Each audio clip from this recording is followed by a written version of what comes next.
Magagawa mo bang iwan ang iyong mga anak para lamang sa buhay na iyong pinapangarap para sa kanila?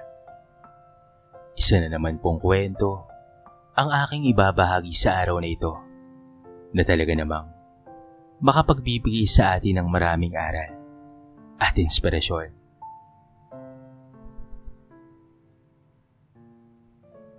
Sa isang barong-barong nayari sa pinagtagpi-tagping yero at kahoy, doon nagsisimula at nagtatapos ang bawat araw ni Leticia o Leti Reyes.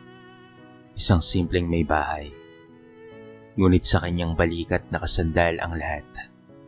Mga anak na walang ibang sandigan, isang tahanang laging binabaha, at isang asawang tila dagok ng kapalaran. Si Edgar, ang kanyang kinakasama, ay matagal nang hindi naging haligi ng tahanan. Noon ay may pangarap din ito, pero nilamon na ng bisyo. Alak sa umaga, sabungan sa hapon, at lasing na lasing sa gabi. At kapag talunan sa sugal, si Leti ang palagi nitong sinisisi.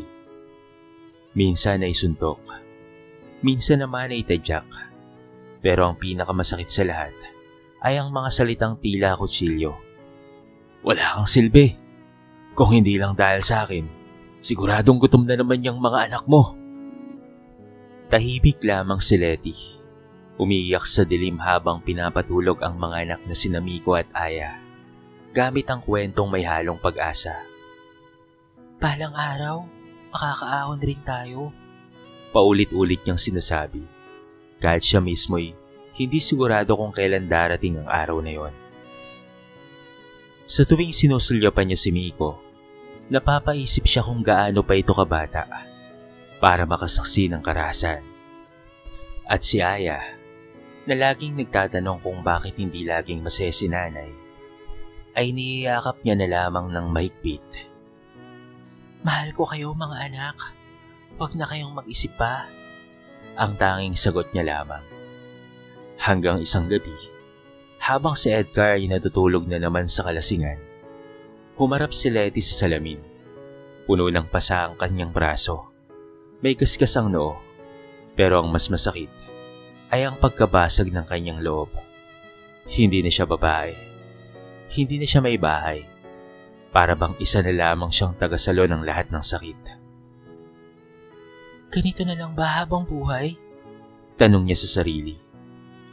Kinabukasan, habang naglalabas sa poso, may kapitbahay na nagkwento patungkol sa kaibigan nilang nakaalis papuntang Saudi bilang isang kasambahay.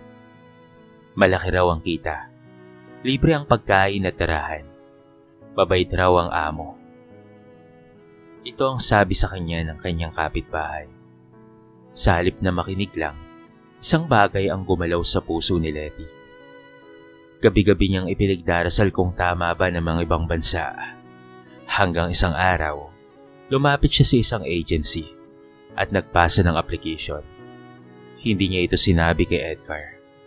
Ayaw niya nang sirain pa ang natitira pa niyang pag-asa. Lumipas ang ilang linggo, nakatanggap siya ng tawag. Congratulations, pasado ka Leti at may employer ka na. Naluwa siya dahil doon. Hindi niya alam kung luha ng takot o tuwa. Ang alam lamang niya, sa unang pagkakataon ay may hawak siyang direksyon. At kahit masakit iwan ng mga anak, mas masakit ang pananatili sa kulungan ng pang-abi. Sa gabing iyon, niyakap niya sina Miko at Aya. Mahimbing ang tulog ng mga bata. Walang kaalam-alam na sa mga susunod na buwan, magbabago na ang lahat. At si Leti, ang tahimik na babae sa likod ng maraming luha, ay handa ng hamunin ng mundo. Mabilis ang mga sumunod na araw matapos matanggap ang balita. Ginawa ni Leti ang lahat ng kinakailangan. Medical, seminar, at pati na rin training, habang patuloy pa rin naglalaba, nagluluto, at nag-aalaga sa mga anak nang walang kaalam-alam sa kanyang pinaplano. Tahimik ang kanyang paghahanda. Planado ang lahat. Hindi niya sinabi kay Edgar dahil alam niyang questionin siya nito pagbubuhatan ng galit o kaya pipigilan. At sa pagkakataong ito, ayaw niya nang madiktahan ng takot. Sa kanyang puso, tanging ang kinabukasan ng mga anak ang mahalaga.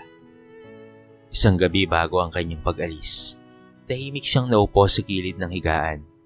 Higaan ni Miko at Aya.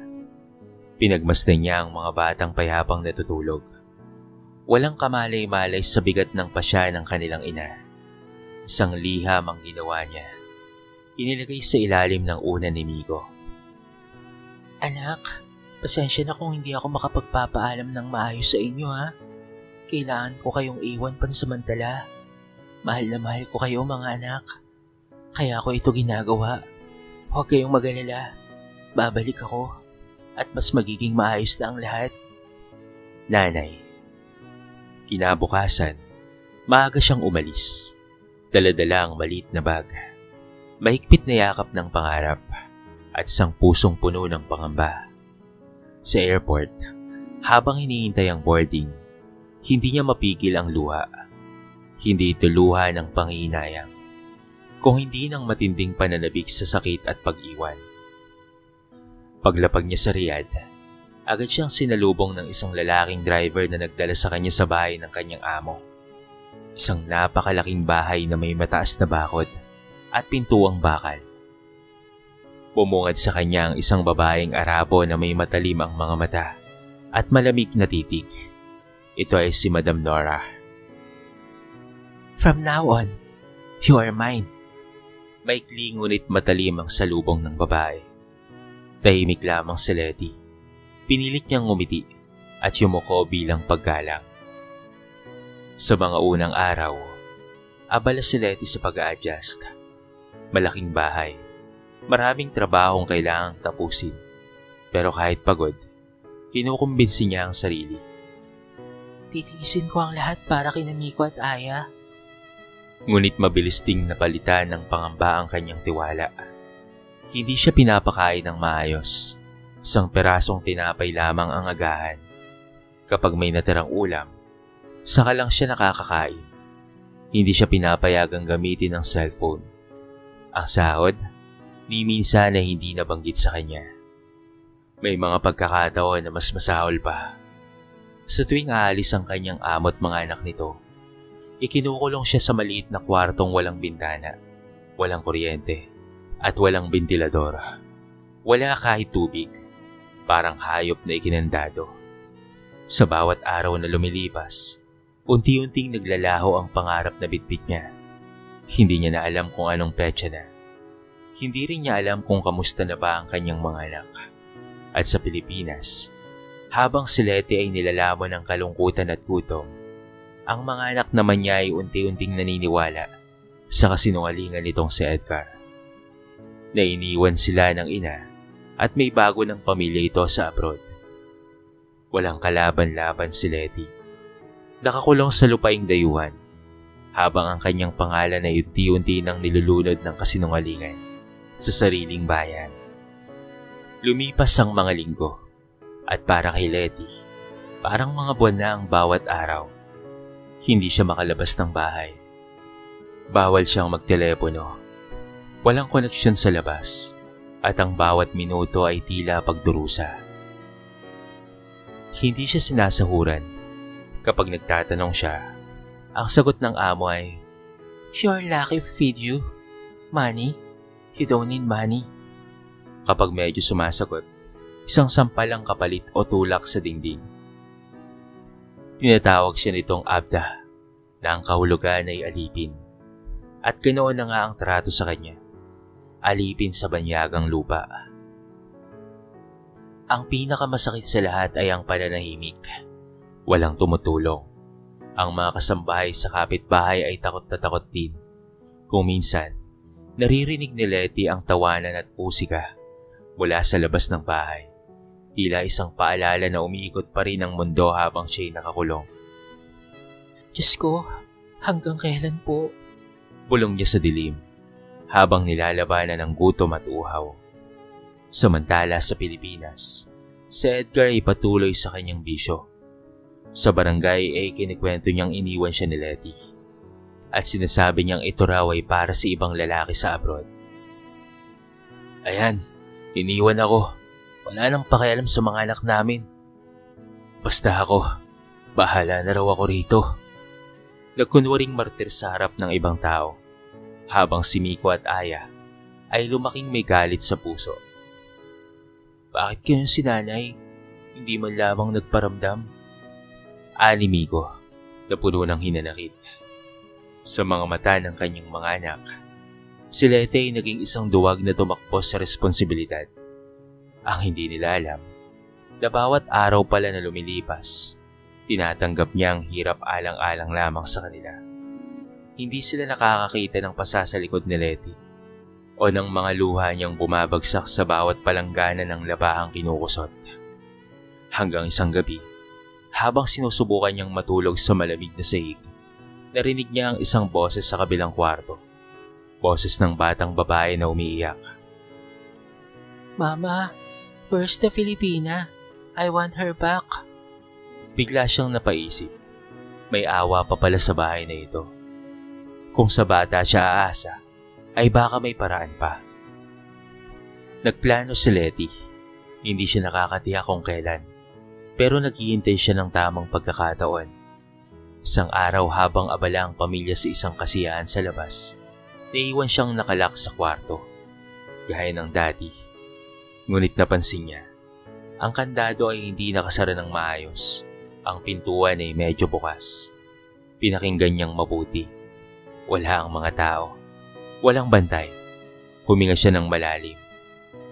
Ngayon o kailanman? Dahan-dahan niyang itinulak ang pinto. Lumangap siya ng hangin. Iba ang amoy. Hindi kulob. Hindi siksik. Hangin ng labas. Hangin ng kalayaan. Hindi pa tapos ang laban. Pero sa unang pagkakataon sa matagal na panahon, may pag-asa siyang muling huminga. Tumakbo si Leti palayo sa bahay na naging kulungan niya sa loob ng halos isang taon. Wala siyang dalang kahit na ano. Walang pera. Walang ID. Wala ring cellphone. Tanging ang pananabik na makatakas at ang dasal na wag siyang habuli ng baon niya sa kanyang dibdib. Naglakad siya sa ilalim ng init ng araw. Nagtatago sa mga gilid ng kalsada.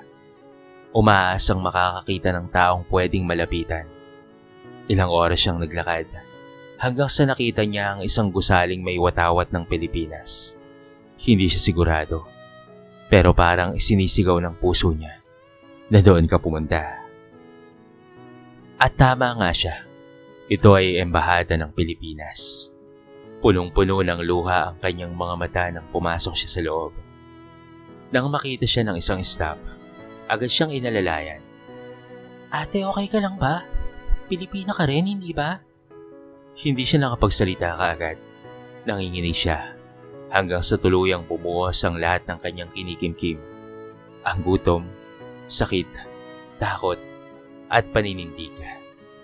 Payat na payat si Leti ng mga oras na yon. At halatang walang maayos na kain. Ipinaabot nila siya sa Konsul Maria de la Paz, isang babaeng may mahigpit ngunit maamong tingin. Ikaw si Leticia Reyes? Tanong nito matapos mabasa ang kanyang papel. Tumango si Leti habang pinipigilan ng luha. Halos mabaliw-baliw siya sa kanyang karanasan. Ilalaban natin to, sabi ng konsul. Hindi ka napapalik sa bahay na yun. Hindi ka naalipin. Habang inaayos ng embahada ang kanyang kaso, nanatili siya sa shelter kasama ang ibang OFW na nakaranas din ng pang-aabuso. Doon niya nalaman na hindi siya nag-iisa. Marami pala silang pinipiling manahimik. Nagpapanggap na ayos lang dahil sa takot at kahihiyan. Ngunit sa tulong ng embahada, inaresto si Madam Nora. Hindi yan naging madali. Ngunit sa wakas, napatunayan sa korte ang pagmamalupit. Si Lete ay inilagay sa ilalim ng proteksyon ng embahada at pagkatapos ay inilipat sa isang bagong employer, isang babaeng Arabo na si Fatima Khalid. Si Fatima ay ibang-iba. Malumanay ito, magalang at makatao. You are not a slave. You are a helper, and helpers deserves respect. Ani nito. Sa unang pagkakataon, nakatikim si Letty ng tunay na pagkain. May sarili siyang kwarto, may pahingahan, at may tamang sahod. Lingid sa kaalaman ng marami, ito na ang simula ng unti-unting pagbangon ni Letty. Ngunit kahit unti-unti nang lumilinaw ang paligid niya, may isa pa ring bagay na sumasakit sa puso niya. Ang pananahimik ng kanyang mga anak. Hindi pa rin siya makapagpadala ng sulat o tawag. Luma na ang mga impormasyon niya sa Pilipinas at ayaw niyang sumugal sa maling paraan ng komunikasyon. Pero araw-araw, pinagdarasal niya na sana.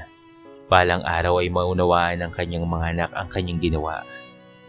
Samantala sa Pilipinas, si Miko at Aya ay lumalaking may sama ng loob. Kung mahal talaga tayo ni nanay, bakit hindi siya nagpaparamdam? Tanong ni Aya. Si Miko naman, bagamat tahimik, ay ramdam ang bigat sa dibdib. At si Edgar, ang lalaking sanhi ng lahat ng sakit, ay patuloy pa rin sa pagsusugal, paninira, at pag-arte bilang kaawa-awang iniwan. Wala ni isang nakakaalam ng totoo. Walang tinig ang boses ni Letty sa Pilipinas. Ang tanging meron siya ay matagal, mahaba, at masakit na katahimikan. Sa bagong tahanang pinagtatrabahuan ni Letty, unti-unti niyang natikman ang ginhawa na dati pinapangarap lamang niya. Hindi marangya ang lahat, pero sapat. Si Fatima Khalid, ang kanyang bagong amo, ay isang byuda na may 2 anak at may mataas na respeto sa mga katulong. Hindi siya minamaltrato, hindi pinapabayaan, at higit sa lahat ay pinapakinggan.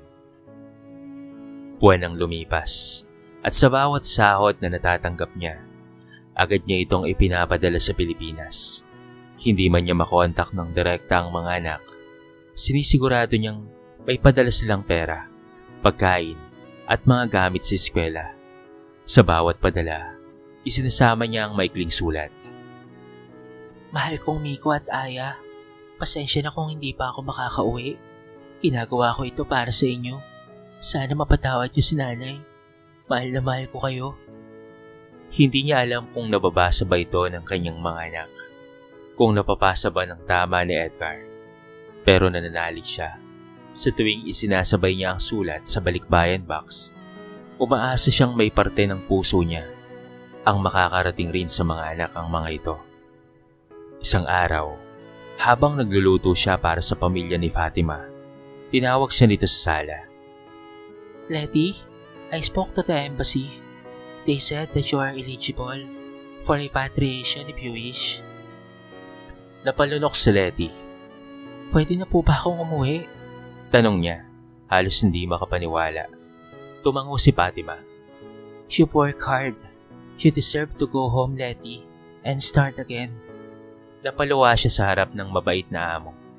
Sa loob ng maraming taon niya sa ibang bansa, ngayon lang siya tinanong kung ano ang gusto niya. At ang sagot niya ay malinaw. Ang umuwi, yakapin ang mga anak, at iwan na ang nakaraan. Habang inaayos ang mga papeles para sa kanyang pag-uwi, hindi maiwasan ni Letty ang mag-isip. Kamusta na kaya sila? Natatanggap kaya nila ang mga sulat ko? May galit kaya sila sa akin? Sa Pilipinas, patuloy ang normal na buhay para kina Miko at Aya. Si Aya ay nasa high school na, at si Miko naman ay nagsimula ng magtrabaho bilang construction helper para makatulong kay Edgar.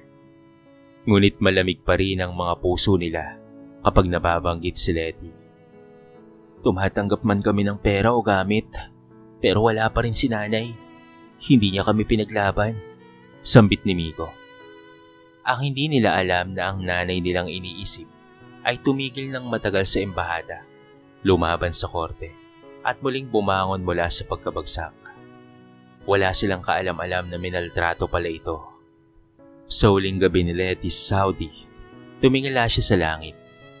Panginoon, sana po pagbalik ko ay tanggapin pa rin ako ng mga anak ko. Hindi ko na hinihiling ang yakap kaagad. Basta't makita ko lang silang maayos ay sapat na. Bitbit niya ang ilang maleta, kaunting ipon, at isang pusong punong-puno ng pananabik. Hindi niya alam kung anong klase ng pagbabalik ang naghihintay sa kanya. Pero isa lamang ang tiyak. Uuwi na siyang hindi na alipin ni Inuman. Mainit ang araw nang bumaba ng eroplano si Letty sa paliparan ng Maynila. Hindi na bago sa kanya ang init. Pero ngayon, ibang pawis ang pumabalot sa kanyang katawan. Halo ng kaba, pananabik, at takot. Dahil sa wakas, makikita niya na ulit ang kanyang mga anak. Ngunit hindi niya alam kung paano siyang tatanggapin ng mga ito. Bitbit ang dalawang maleta. Lumabas siya ng airport na parang isang estrangherong bumalik sa isang bayang matagal niyang iniwan. Walang salubong, walang yakap ng pamilya, walang palakpakan. Tahimik lamang ang lahat. Wala si Edgar. Wala ring text o tawag mula sa kahit na kanino. Sumakay siya ng jeep, pauwi sa dating barong-barong na pinanggalingan niya. Sa bawat kanto na nadaraanan, may ala-alang bumabalik sa kanyang isipan. Ang kanilang paghirap, ang pananakit, at ang gabing umiiyak siya habang tinatakpan ng sugat.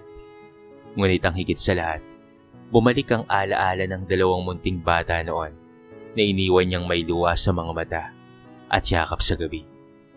Pagdating niya sa kanto ng kanilang bahay, huminto siya sa tapat. Halos wala nang nagbago sa lugar.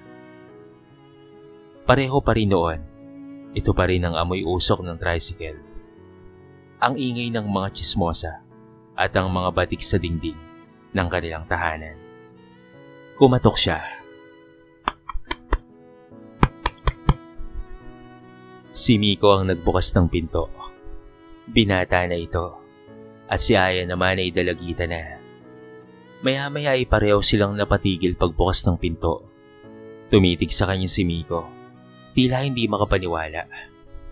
Nanay? Mahina nitong usal. Ngunit walang yakap. Walang ngiti. Sa halip ay malamig na mga mata.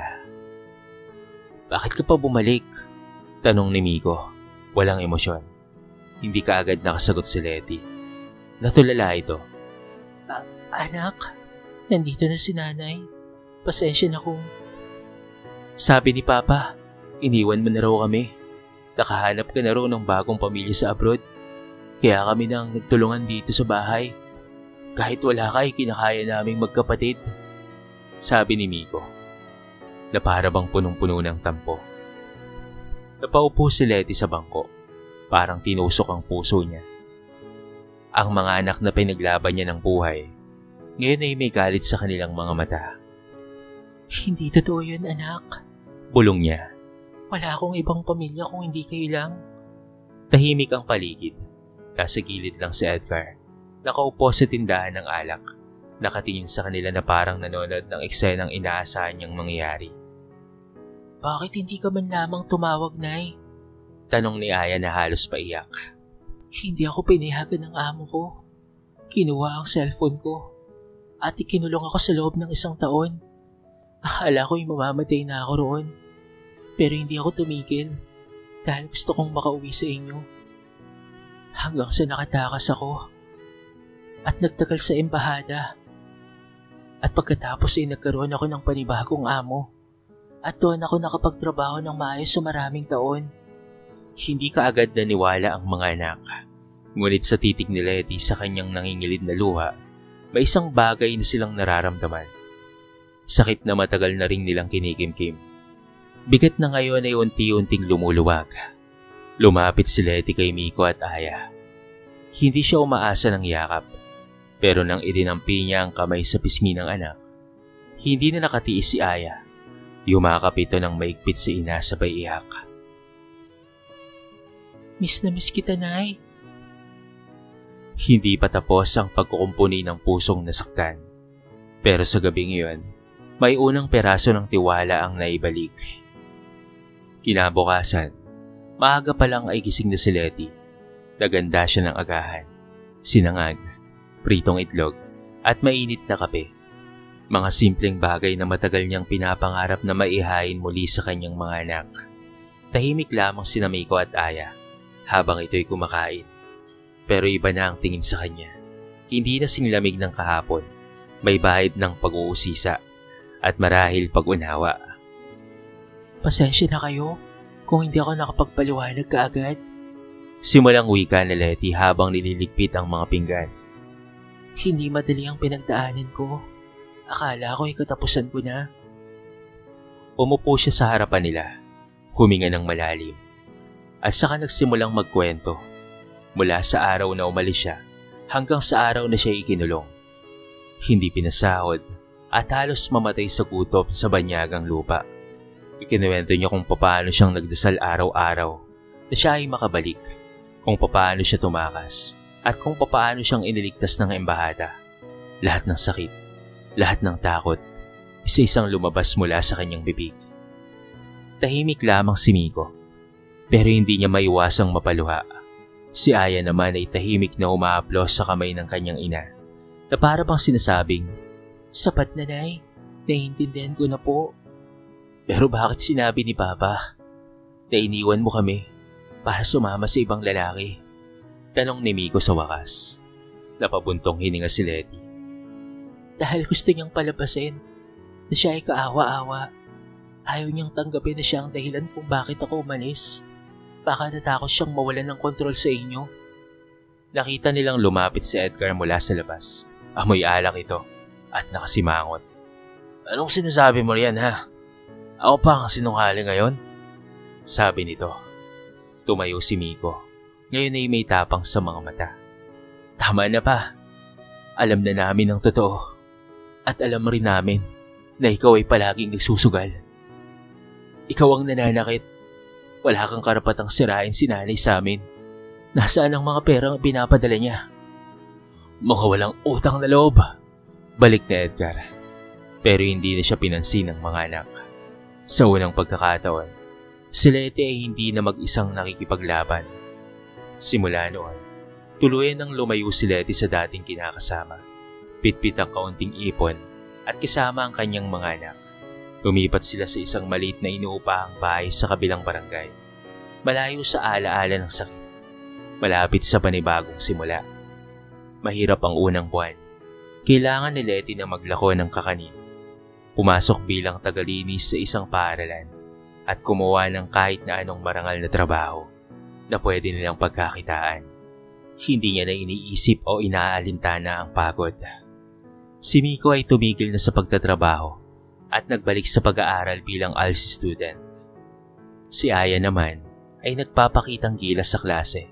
Tila binawi ang mga panahong walang direksyon. Dati ang pangalan ni Letty ay ginamit upang siraan. Ngayon, ito na ang simbolo ng tapang at sakripisyo. Isang pangalan na sa wakas ay naiintindihan at minamahal muli ng kanyang mga anak. Ilang buwan na ang lumipas mula ng tuluyang iniwan ni Letty sa Edgar. Sa maliit na inuupahan nilang bahay, kahit siksikan at mainit, ay dama nila ang kapayapaan. Isang bagay na noon ay tila pangarap lamang sa kanya. Walang sigawan, walang suntukan, walang luha sa gabi, walang lasing na umuwi ng galit, tanging pagtawa ng mga anak niya at ng simpleng kwento ng pag-asa sa bawat hapunan ang siyang naroroon. Tuwing umaga, maagang gumigising si Letty para magluto ng kakanin at ihatid ito sa tindahan sa palengke. Matapos yon, ay nagtatrabaho siya bilang tagalinis sa isang paaralan sa bayan. Minsan, kapag may dagdag na kita, gumagawa siya ng lumpia para sa mga order ng mga guro. Hindi madali, pero para kay Letty, bawat pawis ay may kahulugan. Hindi na siya alipin ng iba. Ngayon, siya ay babae ng sariling lakas, ina na muling bumangon, at taong muling nagtatayo ng kanyang dangal. Si Miko, na noon ay puno ng hinanakit, ay naging mas responsable. Sa gabing walang kuryente, siya ang naglalagay ng kandila at nagsusulat sa ilalim ng ilaw. "Nay, gusto ko pong maging electrical technician," aniya. "Ayoko na pong maging kargador habang buhay." Napangiti si Letty habang pinagmamasdan ng anak. "Naku, kayang-kaya mo yan, anak. Narito lang si nanay palagi sa'yo, ha?" Si Aya naman ay naging top 3 sa kanilang klase. Ligas na matalino at masigasig. Pero higit sa lahat, may malambot na puso. Sa tuwing nakikita niya ang ina na pagod, kusa siyang nag-aalok ng masahe at isang tasa ng mainit na salabat. Nay, balang araw po, ako naman po ang magtatrabaho para makapagpahinga po kayo ng maayos. Naku anak, hindi mo kailangang palitan ng ginagawa ko. Ang makita kayong masaya at po ay sapat na. Sagot ni Letty, sabay haplos sa buhok ng anak. Minsan, dumaraan si Edgar sa tapat ng bahay. Lasenggo pa rin ito. Payat na at tila laging may reklamo sa buhay. Ngunit sa bawat tingin ni Letty sa kanya, wala nang sakit, wala nang galit, tanging awa na lamang. Wala na siyang kapangyarihan sa akin. Bulong niya sa sarili. Dumating ang isang araw ng linggo. May maliit na handaan sa kanilang bahay. Nagluto si Letty ng pansit at puto para sa simpleng salo-salo. Paggugunita sa isang taon, simula nang siya'y makauwi. Sa gitna ng tawanan at kwentuhan, biglang niyakap ni Miko ang kanyang ina. Nay, salamat po. Kung hindi ka lumaban noon, hindi ko alam kung nasaan kami ngayon. Sumunod naman si Aya. Yumakap rin ito. Hindi ka namin naiintindihan noon, Nay. Pero ngayon, ikaw ang pinakamalakas na tao sa aming paningin. Napaluha si Letty, hindi sa lungkot, kung hindi dahil sa wakas at sa tuwa. Sa tagal ng kanyang paglalakad sa dilim, ngayon ay may liwanag na. May pamilya siyang totoo, may buhay na may saysay. Hindi perpekto ang lahat. Wala silang maraming pera. Wala silang magarang bahay. Pero naroon ang pagmamahal. At iyon ang hindi kayang bilhin ng kahit na anong sahod sa abroad. Lumipas pa ang 5 taon. Malaki na ang ipinagbago ng buhay ni Letty at ng kanyang mga anak. Ang maliit na bahay na dati inuupahan ay napalitan na ng simpleng sariling tahanan sa isang tahimik na baryo. Hindi ito magarpo, pero matibay, maliwalas, at higit sa lahat, puno ng pagmamahal.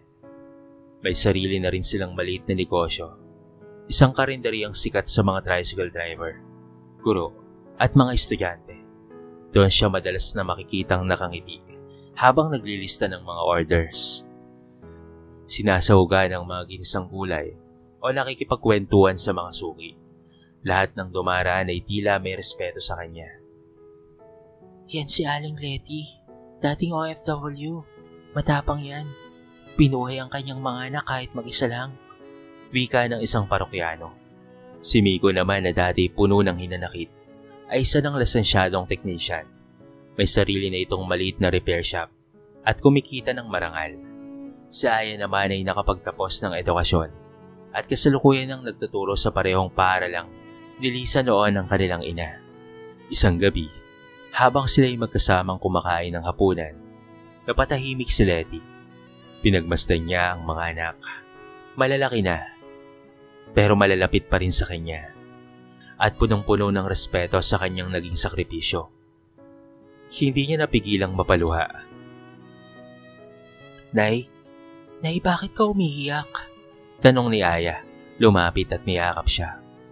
Dahil dati, akala ko wala nang patutunguhan ng buhay natin. Akala ko hanggang luha na lang ako. Pero ito ko ngayon, buo tayo, masaya at may direksyon. Sagot ni Letty habang nanginginig ang tinig. Nay, kung hindi ka lumaban, hindi rin kami lalaban. Sagot ni Miko. Ikaw ang unang nagtayo sa atin muli. Kinabukasan, habang naglalakad si Letty papunta sa palengke para mamili, nadaanan niya si Edgar. Ngayon ay halos hindi na makilala. Payat na payat ito, may bahid ng kapabayaan. At tila ba na pag-iwanan ng panahon, tumingin ito sa kanya, parang gustong lumapit. Ngunit sa halip na galit, isang payapang ngiti lamang ang isinukli ni Letty. Tumango siya, saka tumuloy sa kanyang paglalakad. Wala na siyang puwang sa nakaraan. Hindi na siya nabubuhay sa sakit kung hindi sa kanyang layunin na. Hindi lahat ng tagumpay ay kayang sukatin ng salapi o titulo. Naisip niya. Minsan, ito'y makikita sa katahimikan ng gabi, sa ngiti ng mga anak, at sa puso mong marunong ng magmahal ng sarili. At sa ilalim ng mga bituin. Habang iniipan ng hangin ang kanyang mukha, Naramdaman ni Letty ang isang bagay na matagal na niyang hinahanap. Ito ay ang tunay na kalayaan at ang tunay na kapayapaan. Hindi na siya babae ng kahapon. Siya na ngayon ang babaeng tumindig, lumaban at nagtagumpay.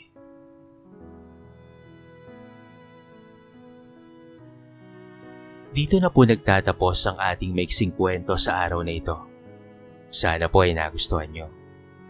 Kayo mga kabarangay, anong aral ang inyong napulot? I-comment nyo naman sa baba ang inyong mga reaksyon at babasahin natin ang lahat ng yan. I-comment nyo na rin kung taga-saan kayo para naman malaman ko kung hanggang saan nakaabot ang video na ito.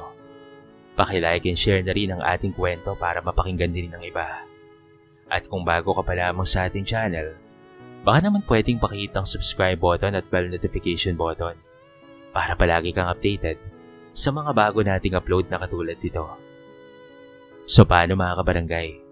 Hanggang sa muli, thank you so much and peace out!